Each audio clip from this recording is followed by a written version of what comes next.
We are in Isaiah 42 today, starting in prayer from Matthew chapter 6, verse 9. After this manner, therefore pray ye, Our Father, which art in heaven, hallowed be thy name. Thy kingdom come, thy will be done, in earth as it is in heaven. Give us this day our daily bread, and forgive us our debts, as we forgive our debtors. And lead us not into temptation, but deliver us from evil. For thine is the kingdom, and the power, and the glory, forever. Amen. Amen. 42. Christ, the servant of Jehovah. What happened last time? Well, I was thinking about it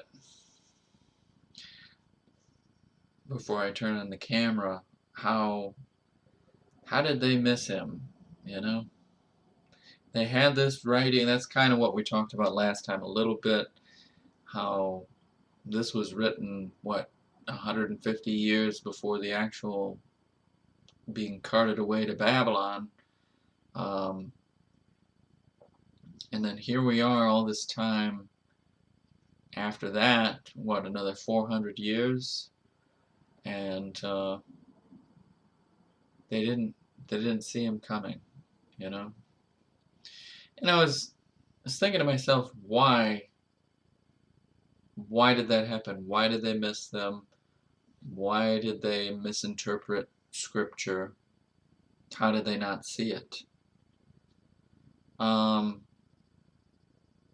Same excuse, really, for most problems today. It's a manipulation of Satan. You know, what are the odds of Isaiah being correct on all of these, all in a row, all of these prophecies? You know, it's not humanly possible. There has to be a factor like somebody is a time traveler, or somebody knows what's about to happen, indicating God's presence and God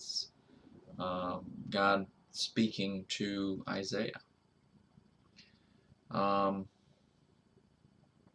So how did they miss him?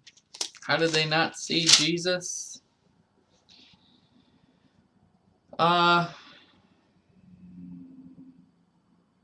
I think most likely it was probably a manipulation of greed, like maybe the Pharisees at that time were infatuated with their standing, their power, and to let that go, that's always what it is power and money and influence. Well, I don't want to go that far, though. I don't want to think about it that way. Basically, it's just skipping one verse, one section here, which would probably be the section we're about to read, and skipping that one and focusing on the end of Malachi, which is actually a picture of his second coming, which could be any time, really, in the days we're living. So, we're continuing from chapter 42 of Isaiah. Christ, the servant of Jehovah. Verse 1. Behold, my servant, whom I uphold, mine elect, in whom my soul delighteth. I have put my spirit upon him. He shall bring forth judgment to the Gentiles. He shall not cry, nor lift up, nor cause his voice to be heard in the street. A bruised reed shall he not break, and the smoking flax shall he not quench. He shall bring forth judgment unto truth.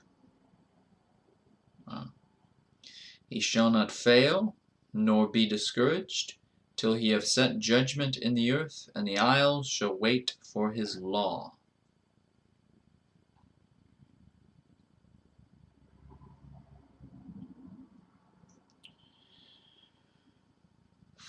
Thus saith God the Lord, He that created the heavens and stretched them out, He that spread forth the earth and that which cometh out of it, He that giveth breath unto the people upon it, and spirit to them that walk therein. I, the Lord, have called thee in righteousness, and will hold thine hand, and will keep thee, and give thee for a covenant of the people, for a light of the Gentiles, to open the blind eyes, to bring out the prisoners from the prison, and them that sit in darkness out of the prison house.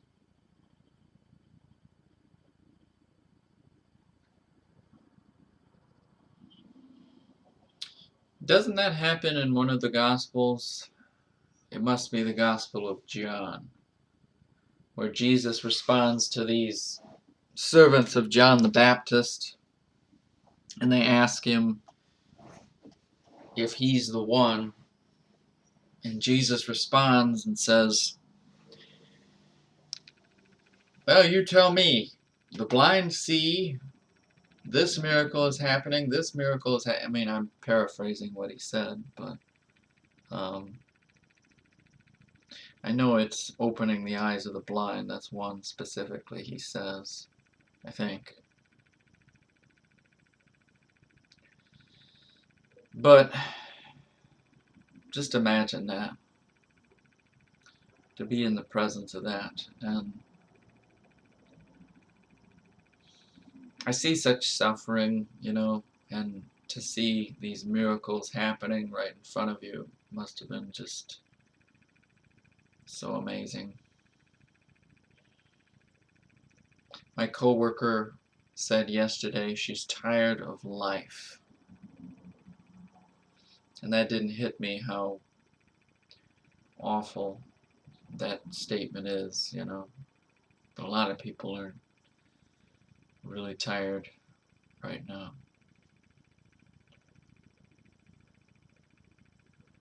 We need some hope through him. Israel chosen, sinning, chastened, restored.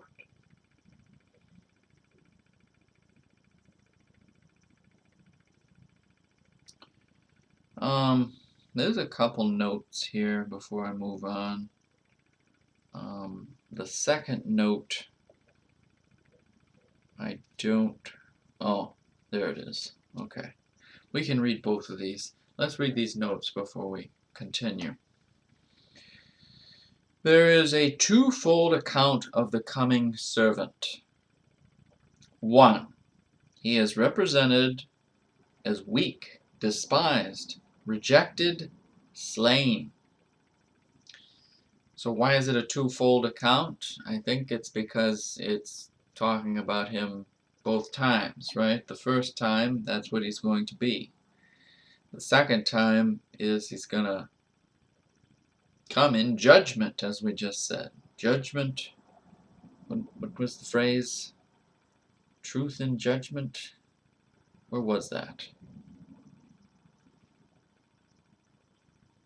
Judgment in the earth. Judgment unto truth. Yes. Okay, sorry. Twofold account of the coming servant. He is represented as weak, despised, rejected, slain, and also as a mighty conqueror, taking vengeance on the nations and restoring Israel. The former class of passages relate to the first advent and are fulfilled, the latter to the second advent and are unfulfilled.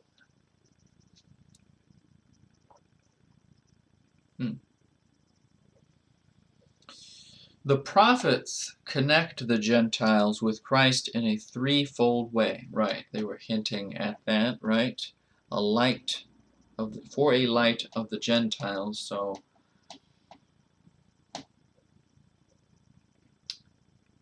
up to this point, were the Gentiles just assumed to, well, all Gentiles are going to burn in hell, so don't need any of them scumbags. Was that just assumed up to this point, or now that Christ is on the scene, now, or will be, now Gentiles have a hope? The same hope is offered to them. The branch is grafted in. Originally it was just to the Jew, and now to the Gentile also, right? Through Christ. The prophets connect the Gentiles with Christ in a threefold way. 1. As the light, he brings salvation to the Gentiles. 2. As the root of Jesse, he is to reign over the Gentiles in his kingdom.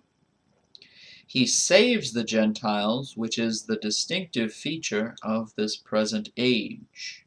He reigns over, I'm sorry, I'm skipping over a lot of the verses here, but there's quite a few. He reigns over the Gentiles in the kingdom age to follow this. See Kingdom, Old Testament. Believing Gentiles in the present age together with believing Jews constitute the church, which is his body. Is that the ecclesia, the called out ones? That's the real church.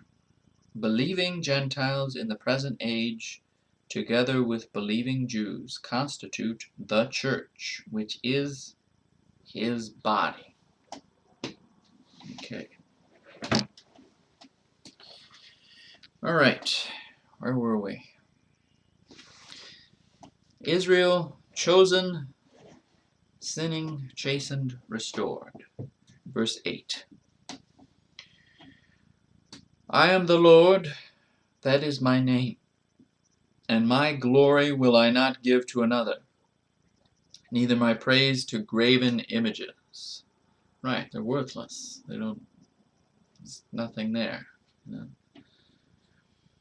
Behold, the former things are come to pass, and new things do I declare. Before they spring forth, I tell you of them. Sing unto the Lord a new song, and his praise from the end of the earth. Ye that go down to the sea and all that is therein, the isles and the inhabitants thereof. Let the wilderness and the cities thereof lift up their voice. The villages that Kedar doth inhabit, let the inhabitants of the rock sing. Let them shout from the top of the mountains. Let them give glory unto the Lord, and declare his praise in the islands.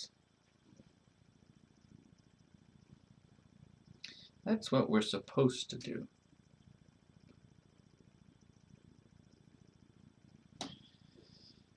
The chastening of Israel, verse 13. The Lord shall go forth as a mighty man. He shall stir up jealousy like a man of war. He shall cry, yea, roar. He shall prevail against his enemies. I have long time holden my peace. I have been still and refrained myself. Now will I cry like a travailing woman. I will destroy and devour at once. I will make waste mountains and hills, and dry up all their herbs, and I will make the rivers islands, and I will dry up the pools, and I will bring the blind by a way that they knew not. I will lead them in paths that they have not known. I will make darkness light before them, and crooked things straight. These things will I do unto them, and not forsake them.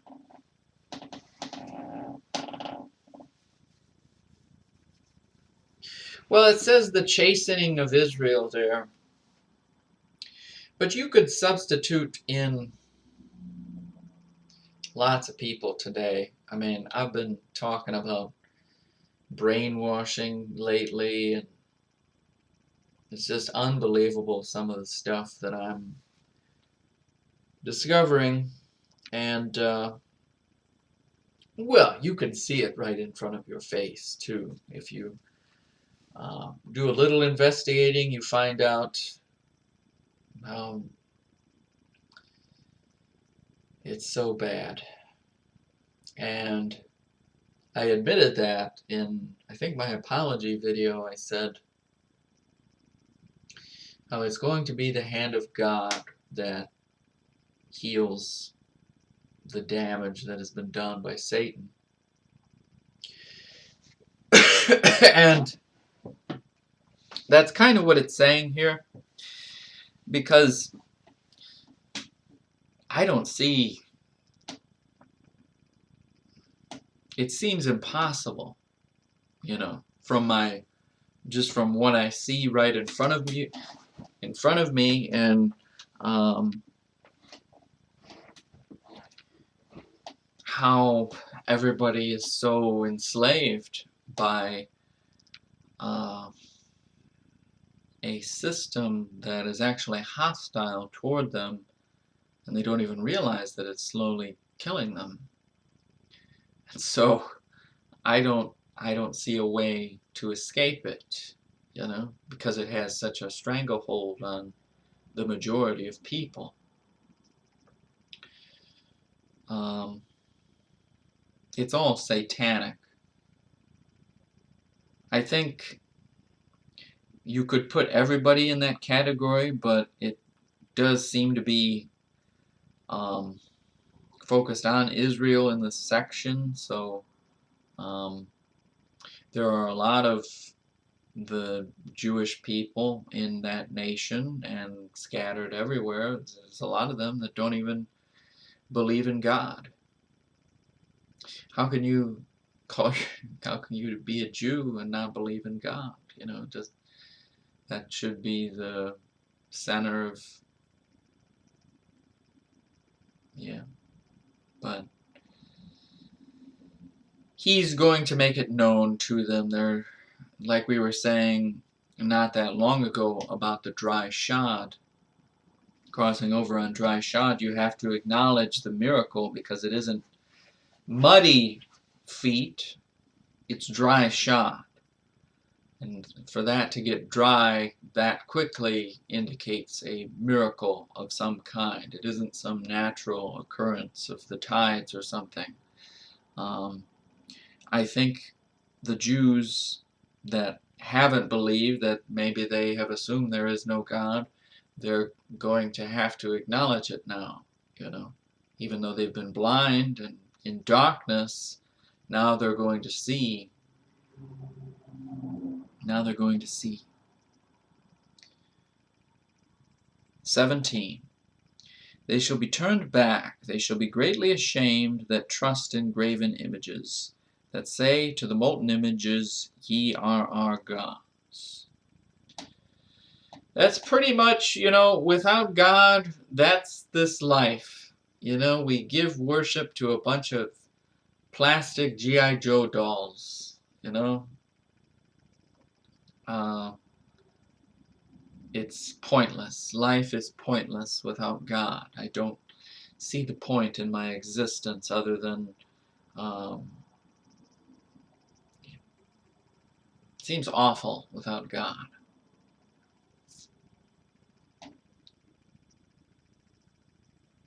Hear ye deaf, and look, ye blind, that ye may see. Who is blind but my servant, or deaf as my messenger that I sent? Who is blind as he that is perfect, and blind as the Lord's servant? Seeing many things, but thou observest not. Opening the ears, but he heareth not. That's something specifically there that I think Jesus says, or that phrase is repeated, but slightly differently, right? Seeing many things, but thou observest not. Opening the ears, but he heareth not. That's such a perfect description of every young person I encounter at work. they're so worldly, and they think they're so smart, and they have all of this worthless knowledge, but they don't perceive God in front of them, you know. There's no humble, it's just such haughtiness and blind stupidity. We have utterly failed our children. These children I encounter are such, God help us. But that's not, it's not really their fault. It's these parents. Parents are even worse. It's going to be by the hand of God. There's no other way. Man, it's unbelievable. The Lord is well pleased for his righteousness' sake. He will magnify the law and make it honorable. But this is a people robbed and spoiled. They are all of them snared in holes, and they are hid in prison houses. They are for prey, and none delivereth for spoil, and none saith, Restore. Right, because everything is a lie today. This is a very good picture of how it is today. We are robbed of the truth and the real joy in our existence with God, We're robbed of that in the world today. And we're spoiled by a bunch of movies and video games, and sports is a big deal today. Thankfully, I think people are finally realizing that the NFL is very satanic after what they saw with the Super Bowl. But see, they're robbed of the truth because they're distracted with all this plastic garbage and cancerous foods. And they're trapped, they're imprisoned. They don't see God. They don't read their Bibles. They don't see how powerful this is. They are hid in prison houses. They are for prey, and none delivereth for spoil, and none saith, Restore. And that's intentional. That's exactly where Satan wants them, rotting to death. And then he brings them down to hell with him. There should be somebody out there saying, Restore. But who will listen to them, with the voice of Satan so loud,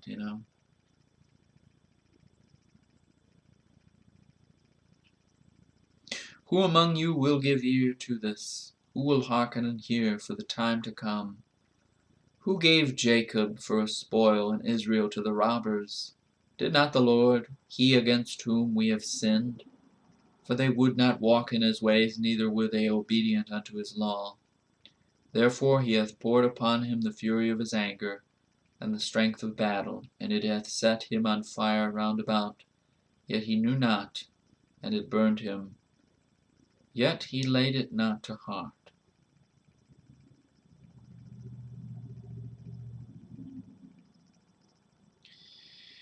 So, is that kind of summing up?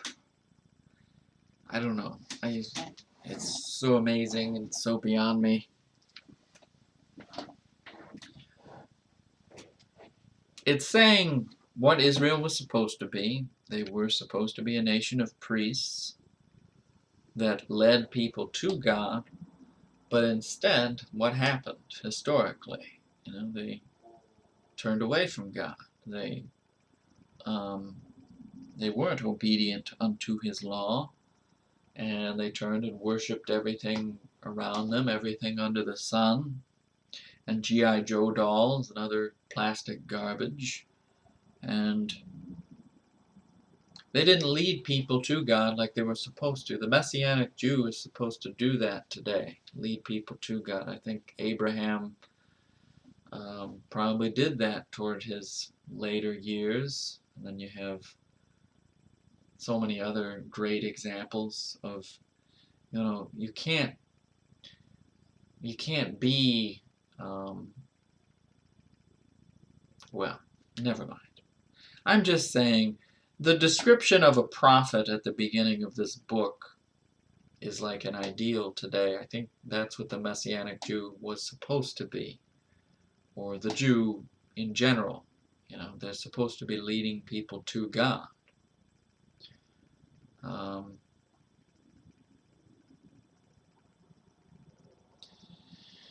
So 25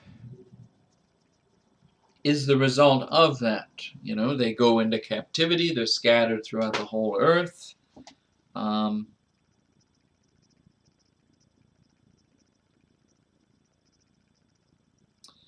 I just don't understand the second half of that last verse. Is it saying something about Christ himself, that they crucified him, or he knew they were? No, I don't know. I don't know.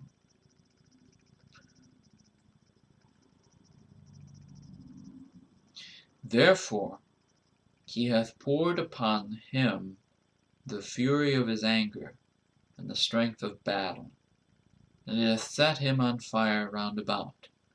Yet he knew not, and it burned him, yet he laid it not to heart.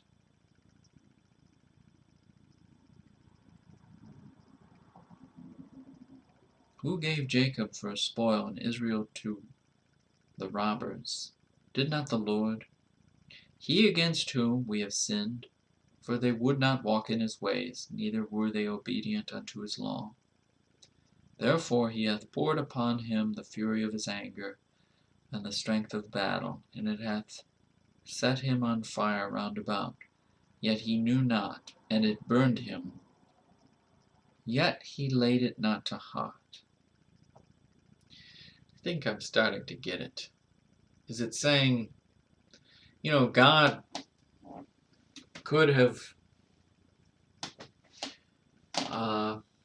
wiped them out?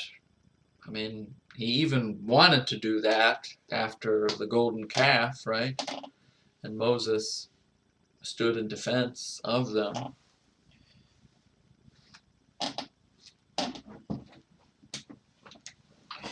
He wanted to do that, but he laid it not to heart.